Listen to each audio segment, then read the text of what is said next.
I'm Elizabeth Pangalangan. I'm a professor of law at the University of the Philippines and also director of the Institute of Human Rights in the law school. My institute, it's a group of research work on gender justice, various aspects of it, and the one that I am particularly in charge of is the study of reproductive health laws and its impact on the rights and duties of spouses. So I'd like to draw the connection between the presence or absence of reproductive health policies and laws in the 17 cities and municipalities of the National Capital Region and see how that connects to the way spouses deal with each other in marriage. Since we don't have a national RH law, much depends on how local governments have dealt with reproductive health. And so we've looked into whether or not these cities and municipalities have their own local ordinances. If not, whether they follow the GAD, Gender and Development policies in the national law, or whether they look at DOH, Department of Health, directives to help them reach out to very poor women in the cities and municipalities. And we've seen that there's a problem always in the implementation, even in the cities. For instance, Quezon City has a very strong RH ordinance, and yet it somehow does not trickle down. The poorest of the poor, women in the municipalities and cities, don't have access to the full range of family planning methods. So again, help and push those cities and municipalities to pass their own local ordinances and support also the implementation of the programs in the barangay. For me, it's difficult if it's just academe. We have a limitation. It's research. And although we did interview 51 women, from these municipalities and cities, for me, I have to work with NGOs, and then the other member of our group is with the House of Representatives and with the government panel. So I think this is very helpful in that we can make sure that we're able to put in whatever resources are from our own offices. For one thing, bringing us together is already a feat in itself. We work in the same university, and I haven't met her till now. And then, so we're there, but we're just too busy with our own work. So bringing us together here and letting us know what each of us is doing is very helpful. I've been an advocate for reproductive health and rights, and then I'm one of those who worked with congressmen and senators in drafting their respective bills on the reproductive health in the Philippines. And we've been waiting for Congress to pass this into law since the 11th Congress. It's now the 15th Congress. We're not even sure that we're going to make it this time. Now, for me, the role of UN Women is the help in making legislators as well as the public aware that this is not just a matter of internal debate, but we've actually signed so many human rights documents, including the CEDAW, and to draw the connection between discrimination and the absence of the reproductive health law. Because in the Philippines, we just see this as independent and separate from discrimination. We look at this as a question of where life begins, a question of whether or not the country can pass a law that contradicts teachings and doctrines of the predominant religion.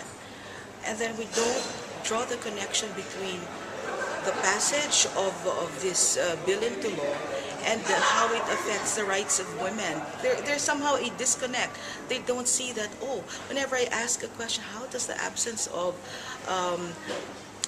information services and supplies on family planning result in discrimination?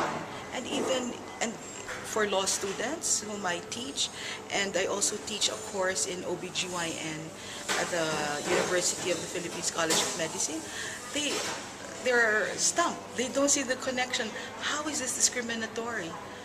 They don't see how. I said, well, it's only women who get pregnant. It's only women have to go through the rigors of pregnancy and childbirth and, meet the risks. So even if you say that both men and women do not have access to family planning, the disparate impact is on women, and therefore this discriminates against them. And somehow in the Philippines, they don't see this. And I would appreciate then some help also on maybe the sharing the experiences of other Catholic countries, and how they've been able to overcome the pressure that the church hierarchy puts to bear on the legislators. I'm Twyla Rubin. I'm from Women's Legal Bureau, and I'm one of its trustees. I'm also working with the Commission on Human Rights. As part of the Women's Legal and Human Rights Bureau, it's a feminist NGO. So we've been working formerly with UNIFEM, on the mapping of domestic legal remedies for WOW victims or access to justice for women victims of violence. So one of the findings that we had in that research was that it's not enough to just look at the law or what's provided by the law. It's not enough to just look at the normative. I mean, what's provided under the law, what's not provided there. And there's also a need to look into the environment where women are able to access the laws and the provisions under the law. So there we look into how to create an enabling environment for women so that they will be able to access justice, not just having the law itself, but looking into the availability of support services for women, economic empowerment for women, political empowerment for women, so that they will be able to access the mechanisms that would give them remedy in cases of violence against women. So one of the lectures we had this morning also emphasized that the law is just one aspect of empowering women. So there are other ways of empowering women that we should also come together to include. Considering the lectures this morning, I was asking Rhea, one of the speakers, about how to include not just looking at the de jure, but to include into the de facto. Because as you know, the Philippines, we have so many laws on women already. We've had the Magna Carta, which is very good, and there's a provision there on the laws that we have to amend or to repeal or to look into, and the Philippine Commission on Women and the NGOs and the UNIFEM and everybody's working on that. But at the same time, it would also be good to look into the institutions involved, the duty bearers involved, and if the mechanism itself is effective. So in developing of the indicators, I would very much look forward to how we could look into an institutional check on how these are really implemented down below. So I'm looking at how it would be possible to have both a de jure and a de facto review. As I said, so we have the guidance of the academy, which is very much important. We have very good professors in law, and us as grassroots, we get the WLB is in touch with the different women's groups. So we could say that the WLB can gather together women organizations. So in line with what has been said this morning on how to make indicators, it's very important to gather the voices of these women so that they will be able to own the process. So I think that's one of the steps that we have to look into. So that in developing the indicators for the review, all the women will be represented, especially the rural indigenous peoples women. So we have different organizations that will bring into the fore their issues on that. And WLB would be willing to bring them all together and to have that consultation process. We will be expecting from you and women that we'll be seeing each other again in the Philippines, and how we're going to work together and to be able to, of course, as WLB, we're also looking into the issues of the Muslim women so that we can talk to them also, especially the issues that will be brought into the fore by NISA. That's one of the women's NGOs. So I think how we are going to work together in the Philippines and also in all the other projects would be very much important. Jeannie Manipon from UN Women Philippines. Workshop is actually very timely because we have just commenced the second phase of our CEDAW, Southeast Asia program in the region, and we are getting together possible experts, who will serve as a pool of experts and resource persons as we develop our program on legislative advocacy, on legal reviews, and access to justice, and so on. We have brought here a group of, as Professor Beth already said, people who have very different areas of expertise, but who also work on women's human rights issues.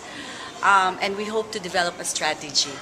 As you know, we already have the Magna Carta of Women. That's the jail, no, the closest thing to a CEDAW-based jail that we have. It identifies what's called the priority legislative agenda for women, which is looking at removing discriminatory provisions in existing laws, especially, for example, the Code of Muslim Personal Laws. One member of the Philippine team who's here right now is specializing in that area, the Code of Muslim Personal Laws, and we already have some ideas how to work together on that.